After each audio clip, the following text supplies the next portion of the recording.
Des départs aux 3 minutes. Dans le futur, aux 90 secondes. Traverser le pont Champlain à 100 km à l'heure, l'heure de pointe.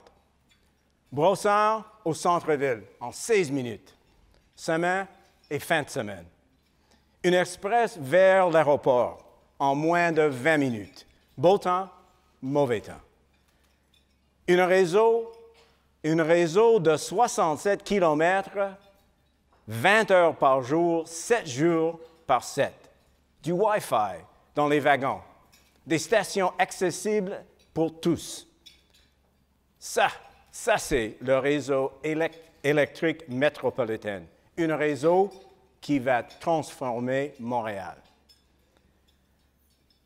Pourquoi est-ce qu'un investisseur institutionnel comme la Caisse s'intéresse au transport en commun avec un tel niveau de détail?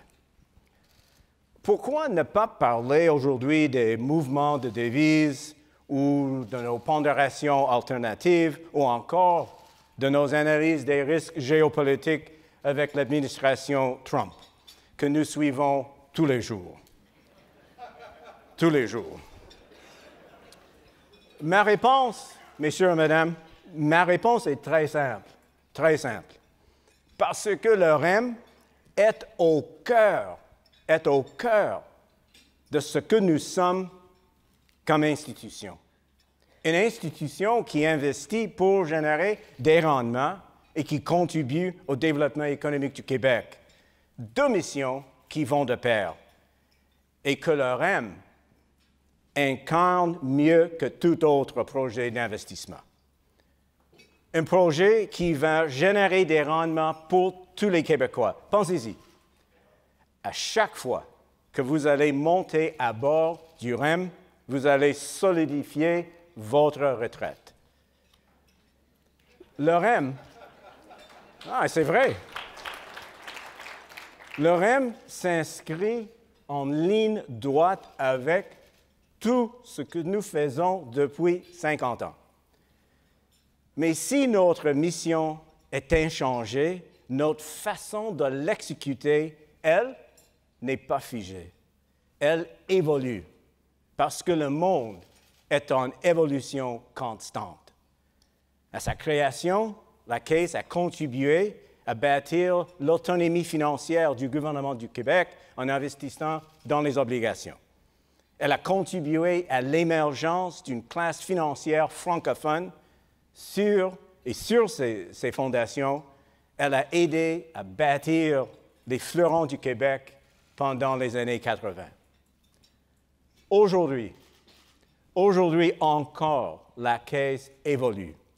Encore et toujours pour bâtir. Avec les faibles taux d'intérêt et des marchés volatiles, oui, nous voulons investir dans les infrastructures. Également dans le développement de métropoles dynamiques et audacieuses.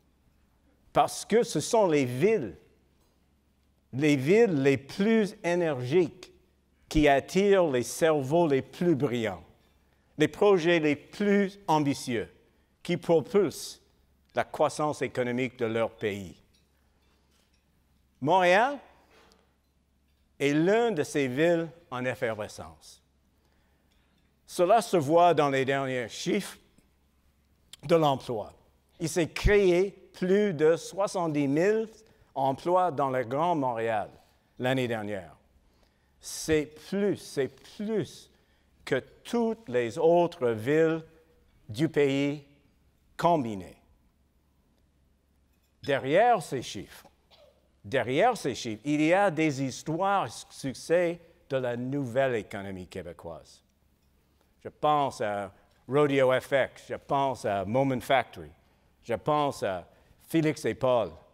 Ils sont des stars des effets spéciaux et de la réalité virtuelle.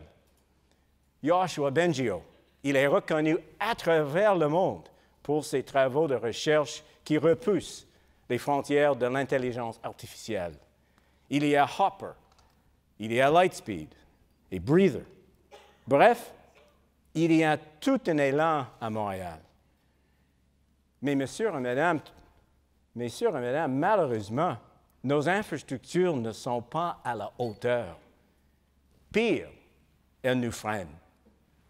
Elles limitent notre potentiel économique et nuisent à la compétitivité de notre métropole. C'est pourquoi il est urgent de bâtir des transports publics efficaces, des transports collectifs modernes, rapides, fluides, durables, qui vont rendre la région de Montréal aussi dynamique que les entrepreneurs qui l'animent. Des exemples. Avec le REM, il faudra seulement 3 minutes pour que les chercheurs de l'Université de Montréal et de McGill se rencontrent. 3 minutes. Sur la ligne de montagne, les trains seront multipliés par 4 à l'heure de pointe. 1 toutes les 5 minutes. And in the West Island, there will finally be regular, frequent, and reliable commuter service. La vitalité extraordinaire qui habite une ville avec un service de transport efficace, nous l'avons observé dans les projets que nous avons financés. Je pense au Heathrow Express à Londres et bien sûr au Canada Line à Vancouver. Ça fait plus de 15 ans que nous investissons dans les infrastructures à travers le monde. 15 ans, pendant lesquels nous avons bâti un portefeuille de 15 milliards de dollars avec des investissements dans le train Eurostar ou la multinationale Keolis, qui transporte 3 milliards, j'ai dit 3 milliards de personnes par année dans 16 pays. Cette expertise, acquise en Europe, aux États-Unis, en Australie, nous voulons mettre au service du Québec. Nous voulons la concentrer dans le REM pour dynamiser Montréal, pour contribuer à l'économie du Québec et pour continuer la mission de bâtisseur de la Caisse qui profite à tous les Québécois et Québécoises. Évidemment, notre projet du REM suscite bien des discussions depuis son lancement. Et c'est parfaitement normal, parfaitement normal. Ce n'est pas tous les jours qu'on bâtit une infrastructure de transport de près de 6 milliards de dollars. C'est un projet majeur et notre responsabilité l'est également.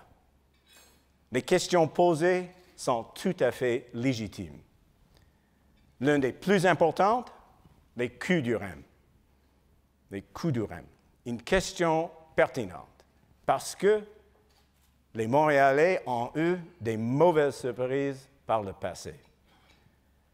Nous avons dit récemment que nous allions construire et opérer le REM pour un montant de 2 à 4 % supérieur à celui des réseaux actuels. Autrement dit, pour un budget comparable, le Grand Montréal obtient l'équivalent d'un deuxième système de métro. Tout cela est vrai et, selon moi, vraiment important. Mais ce n'est pas toute l'histoire. Pourquoi? Parce que quand on compare le REM avec la situation actuelle, en réalité, on compare des pommes avec des oranges. Dans le modèle actuel, le budget des sociétés de transport ne comprend pas tous les coûts de transport public. Le budget inclut les frais d'opération et seulement une portion des immobilisations. Une partie importante, voire la majorité, des dépenses de construction, les trains, les autobus, etc., n'apparaît pas dans les budgets d'exploitation.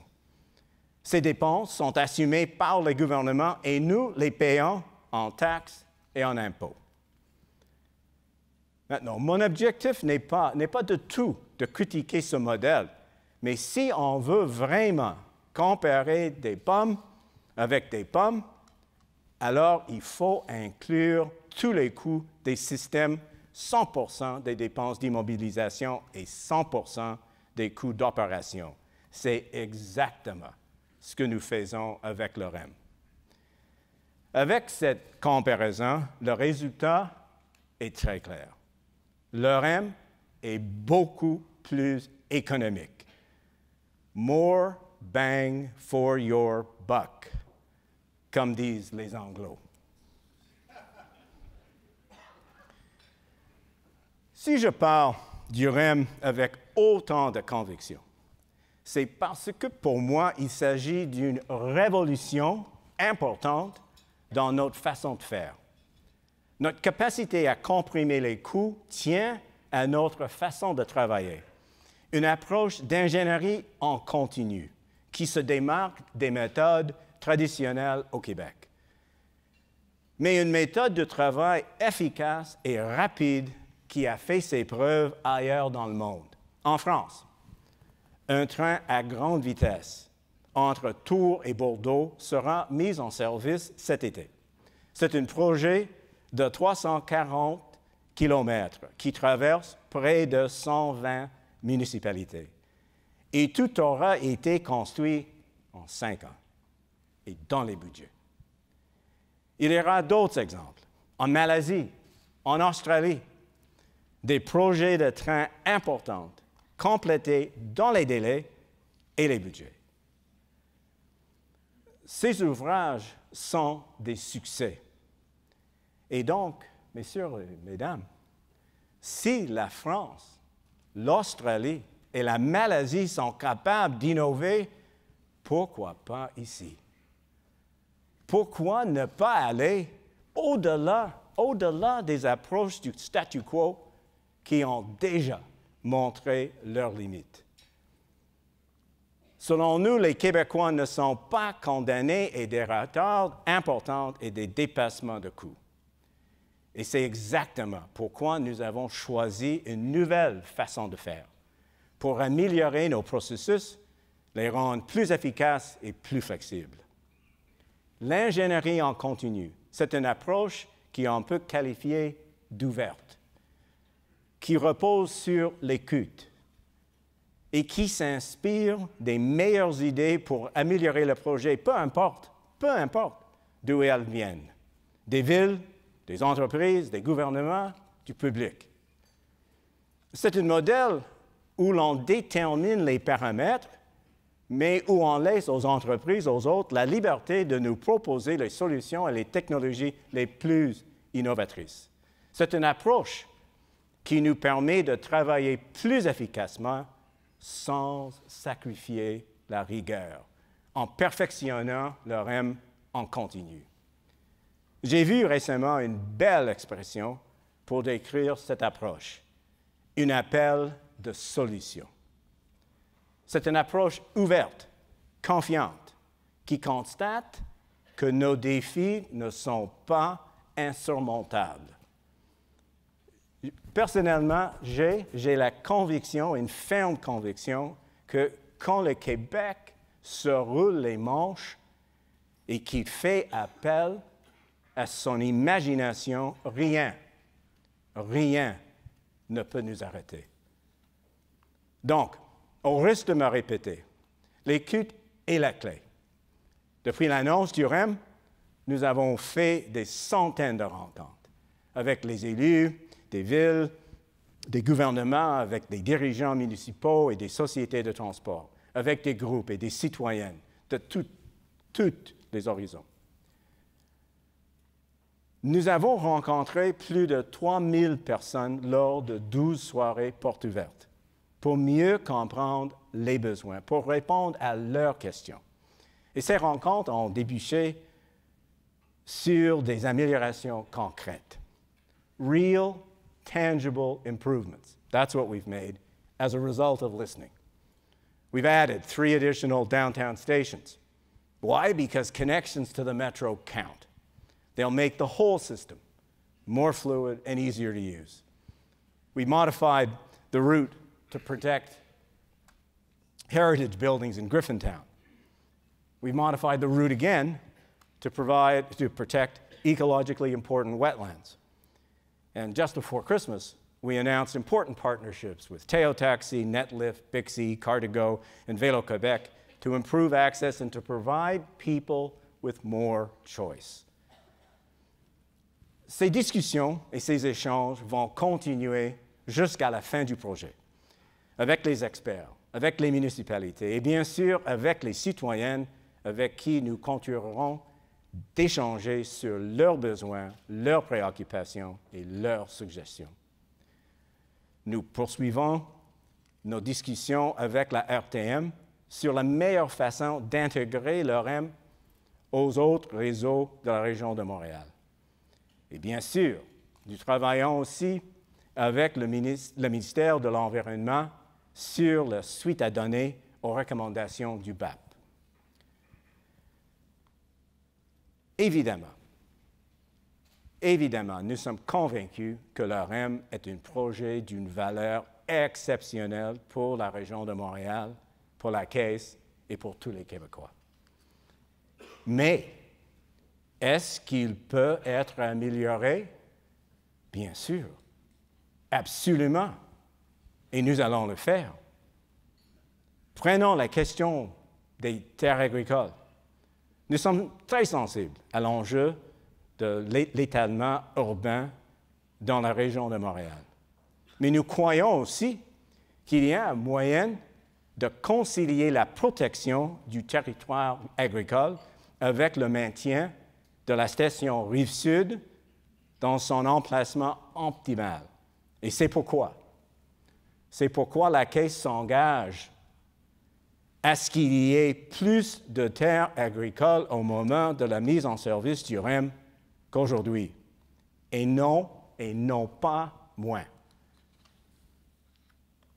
Bâtir le REM ne se limite pas seulement à résoudre des enjeux. C'est aussi une occasion formidable de bâtir un réseau de transport en phase avec les Montréalais et leurs valeurs. Comme réseau électrique, le REM est par définition écologique. Et dès la première année de mise en service, il va réduire de 35 000 tonnes les émissions de GES dans la région de Montréal. Mais est-ce qu'on peut quand même améliorer cette performance? Bien sûr, absolument. Et nous allons le faire. Nous nous engageons aujourd'hui à compenser les émissions de GES du chantier lui-même, de la première pelletée de terre à son 20e, 30e, 40e anniversaire. Notre projet, le REM, va donc contribuer à réduire les émissions de GES. Pour y arriver, j'annonce que nous allons planter 250 000 arbres dans la région de Montréal en collaboration avec le Jour de la Terre. 250 000 arbres, ça fait 208 hectares. C'est plus grand que le parc du Montréal. Ces arbres vont rendre notre ville encore plus verte. Ils feront du REM une infrastructure à dimension humaine. Ils vont s'intégrer au quartier et améliorer les milieux de vie des Montréalais. Ceci étant dit, est-ce qu'on peut améliorer encore davantage ces milieux de vie? Absolument, et nous allons le faire.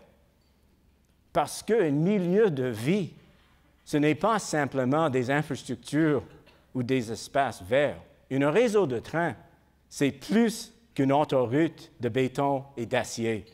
C'est aussi un espace culturel, un espace de vie. Parce que le REM est un projet innovant. Nous voulons que la créativité et l'imagination des Montréalais soient au cœur de ce nouveau réseau. Nous voulons que les citoyens de notre ville donnent une personnalité du REM pour qu'il devienne ils deviennent une extension vivante de qui nous sommes, de ce que nous aimons de Montréal. C'est pourquoi nous allons lancer les concours pour intégrer l'art, l'environnement et la culture au REM. Nous voulons des idées neuves, inspirées, des meilleurs exemples dans le monde. Pourquoi pas des institutions ou des murales temporaires comme dans le quartier Wynwood de Miami? Pourquoi pas un parc comme le High Line de New York ou les jardins verticaux? Pourquoi pas des concepts comme le projet Luxingle de Rotterdam? Ce sont juste quelques idées. Nous en voulons d'autres. Et nous voulons qu'elles viennent du public, des architectes, des artistes, des créateurs qui font la renommée de Montréal. Mesdames et messieurs, nous avons une occasion unique de créer une infrastructure qui va contribuer à définir Montréal, à en faire une ville attirante, moderne, efficace, inspirante.